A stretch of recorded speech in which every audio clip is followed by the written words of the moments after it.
नमस्कार दोस्तों, कैसे हैं आप सभी। आई होप आप लोग बहुत अच्छे होंगे, स्वस्थ होंगे, प्रसन्न होंगे और मैं भी बहुत अच्छी हूँ। फ्रेंड्स, जैसा कि हम सभी को पता है कि चैत्र के नवरात्र का आगमन शुरू हो रहा है, तो हम लोग बहुत देवी गीत गा रहे हैं, भजन गा रहे हैं, देवी मैया को बुला रहे हैं।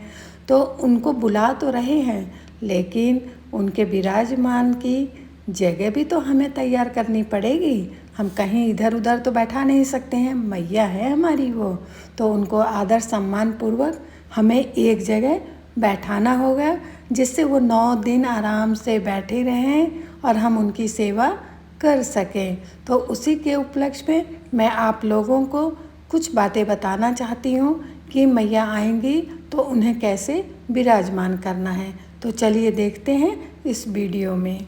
सबसे पहले हमें स्नान करके एक जगह को साफ़ सुथरा कर लेना चाहिए जहां हमें 9 दिन मैया को विराजमान करना है। उसके बाद हमें एक चौकी या पटरा साफ़ सुथरा करके हमें उस स्थान पे रख लेना है। उस स्थान को और चौकी को जल या गंगा जल चारों तरफ छिड़क के शुद्ध कर लें। जो लकड़ी का पाटा या चौकी हमने रखा है उसके ऊपर लाल रंग का या पीले रंग का एक आसन बिछा देना है। चौकी को हमें ऐसे स्थान पर रखना चाहिए जो 9 दिन तक हटाया न जाए। और लाल आसन चौकी पर बिछाने के बाद में फूलों का और अक्षत का आसन डाल देना चाहिए। मतलब लाल कपड़े या पीले कपड़े पर हमें थोड़ा अक्षत डाल देना चाहिए, उसके ऊपर फूल थोड़े बिछा देना चाहिए, पंखुड़ियाँ उस फूलों की। और उसके बाद में हमें जो फ़ोटो या मूर्ति मैया की रखनी है उसको विराजमान कर देनी चाहिए। तो जब भी हम कोई शुभ कार्य करते हैं और जब भी हम कोई देवी देवता को बैठाते हैं तो हम गणपति जी को सबसे पहले बैठाते हैं।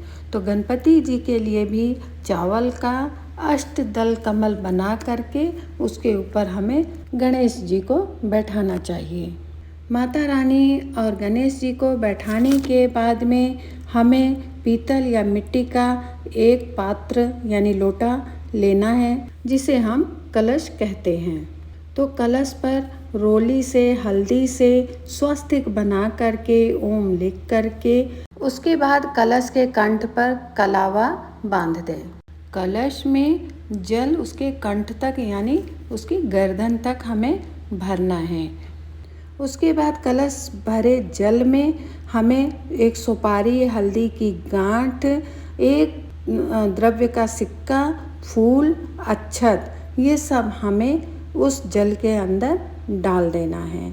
हमें आम के 5 या 7 पत्ते ले लेने हैं। गुच्छे में रहते हैं तो ज़्यादा अच्छे रहते हैं। 5 पत्ते या 7 पत्ते नहीं मिलते हैं तो आप अलग अलग भी ले सकते हैं। उनको धो करके रोरी या टीके से 5 या 7 पत्तों को टीक देना चाहिए। आम के जो आपने पत्ते लिए हैं उनकी डंडी को कलश के अंदर यानी पानी में रहना चाहिए और पत्ते ऊपर की तरफ गोलाई में आम के पत्तों को कलश के ऊपर फैला करके रखें। एक पानी वाला नारियल लेना है, उस नारियल पर भी रोरी से नारियल पर स्वास्तिक बना लें या टीक दें। आप ओम भी लिख सकती हैं। एक छोटी चुनरी के साथ नारियल को लपेट देना चाहिए। चुनरी ना हो तो आप उसके ऊपर कलावा भी बांध के रख सकते हैं। उसके बाद अक्षत से या गेहूं से हमें अष्टदल बना लेना चाहिए और उसके ऊपर कलश, जल से जो भरा हुआ कलश है उसको रख के चुनरी में लपेटा हुआ नारियल कलश के ऊपर रख दें। नारियल का जो नीचे वाला हिस्सा है वो या तो जल के तरफ होना चाहिए या सामने की तरफ जिधर हम बैठे रहते हैं उधर होना चाहिए। इस तरीके से हमारा कलश तैयार हो गया। माता की चौकी के पास में अक्षत या गेहूं से नीचे आसन बना देना चाहिए। फिर उसके ऊपर कलश रखना चाहिए। एक साफ सुथरी थाली या प्लेट ले लें और उसको रोरी से टीक दें। उसके ऊपर अक्षत और फूलों से आसन बना दें। फिर एक दीपक ले लें, दीपक को भी रोरी या हल्दी से टीक दें। कच्ची रुई या कलावा से बाती बना लें और दीपक में डाल दें। और दीपक में डालने के बाद घी डाल के दीपक को प्रज्वलित करके माँ के सामने रख दें।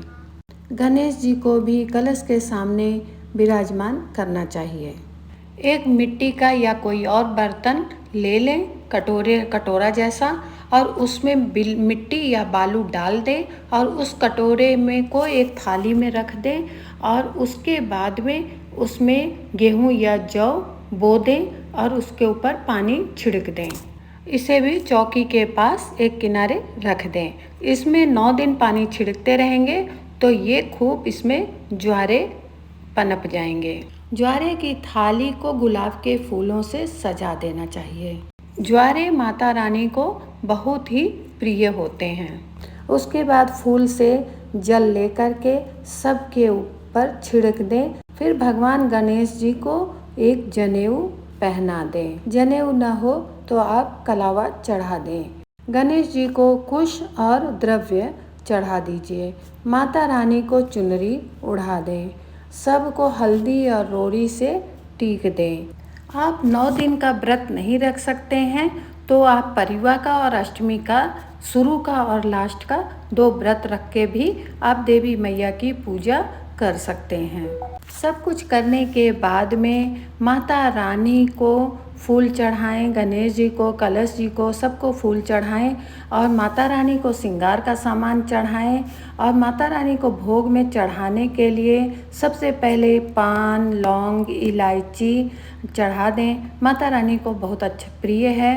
बतासे भी चढ़ा दें और फल, मिठाई जो भी आपको चढ़ाना है वो चढ़ा दीजिए। दक्षिणा भी चढ़ा दीजिए। और किसी चीज़ का ये नहीं है कि आपको इतना ही चढ़ाना है। आपकी जितनी श्रद्धा है आप उतना माता जी को, गणेश जी को चढ़ाइए। देवी मैया की पूजा करेंगे तो हमें हवन भी करना चाहिए। तो हमें मिट्टी का या लोहे का कोई तसला ले लें, बर्तन ले लें छोटा सा, और एक गाय की गोबर से बना हुआ एक उपला सुलगा करके उसमें रख लें और उसके अंदर हमें घी, लौंग डाल दें। लौंग में जिसमें फूल हो वही इस्तेमाल करना चाहिए। एक फूल वाला लौंग भी डाल दें, नहीं तो आप हवन सामग्री लेके हवन करें। पूजा हवन सब करने के बाद में देवी मैया की आरती करनी चाहिए। आरती करने के बाद में जल फूल की सहायता से जल का छिड़काव करें और देवी मैया से प्रार्थना करें और क्षमा याचना करें। देवी मैया हमसे जितना बन पड़ा, हमें जितना ज्ञान था, हमने आपकी पूजा अर्चना की, उसे आप स्वीकार कीजिए। भूल चूक हो तो उसे क्षमा कीजिए। आप 9 दिन का व्रत नहीं रख सकते हैं तो आप परिवा यानी शुरू का और एक लास्ट का, अष्टमी का व्रत रख के भी आप पूजा अर्चना कर सकते हैं। तो ये थी एक छोटी सी विधि। आप लोगों को कैसी लगी कमेंट करके ज़रूर बताइएगा। जो मेरे वीडियो पे न्यू हैं तो मेरे चैनल को सब्सक्राइब कीजिए, लाइक कीजिए, शेयर कीजिए और कमेंट के माध्यम से ज़रूर बताइएगा कि कैसा लगा। और इसको ज़्यादा से ज़्यादा शेयर कीजिएगा जिससे और भी लोग इसको देख के लाभ उठा सकें कि चैत्र नवरात्र की पूजा कैसे की जाती है, उन्हें भी पता चल सके। आप लोग मेरे साथ जुड़े रहे इसके लिए दिल से बहुत बहुत धन्यवाद।